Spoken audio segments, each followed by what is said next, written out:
in California,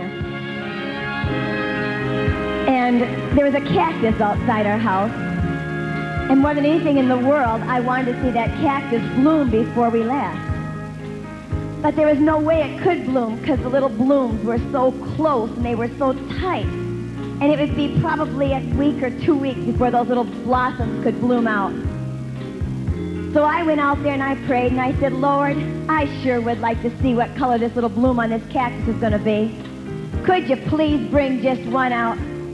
So the next morning, I didn't really expect God to do anything. I just wanted it to happen so bad. But the next morning I went out and here was the brightest, pinkest blossom you ever did see in your life. And the Lord spoke to me and he said, Tammy, I'm doing this little miracle for you, just to let you know that I'm working on the big ones. Once in a while, when we get to where we can't hardly stand anymore, he'll do us a little miracle, just to let you know that he's working on the big ones. Don't you dare give up. Are you stuck in a loop? How come I'm going through the same cycle again? Can you give me the answer? For about 3 or 4 years now, I've been asking God that, and today, March 7th, 2022, 12:12 p.m., I needed to know why. I was watching a video by Alman Alex, and it talked about integrity, and he mentioned the Bible verse, 2 Timothy. I'll put it on the screen.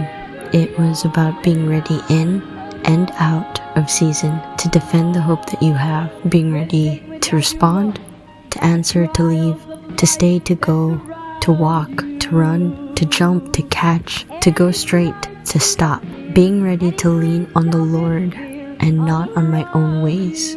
Doing what God does instead of my own habits, the things that I naturally think about on a typical day. He'll renew my mind. Even upon knowing that God had helped me several times, I still didn't trust him. When I was going into a season that made me doubt my worth, I didn't listen to what God declared over me, but what I declared over myself, or what others have declared over me.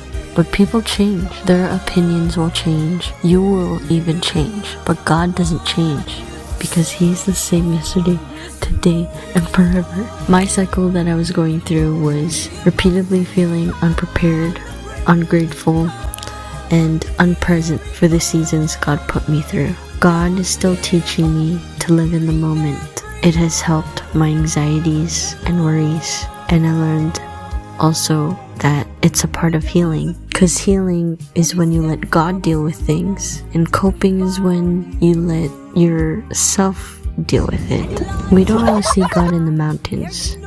He was there during our lows. So how do we fail to recognize him when we need help? Stop trying to do it on your own. God's ways will always be above our ways. As the heavens are higher than the earth, so are my ways higher than your ways, and my thoughts than your thoughts. It's very nice to be humbled by someone who actually knows what they're doing, so I highly recommend that you change your mind. Repent actually means changing your mind in Greek, I believe. Changing your mind actually reminds me of this one time in Taekwondo. My master was very angry at all of his students because we weren't really present. After school we'd go to practice, and sometimes school would be on our minds, cute guys or girls on our minds instead of Taekwondo.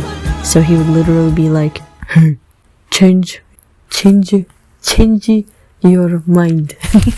Not mind for school, not mind for girlfriend or boyfriend, mind for Taekwondo. So, dearest self, do I have the mind of Christ? Trust him. He made you. He knows what he's doing. Come on, people. Don't you dare give up.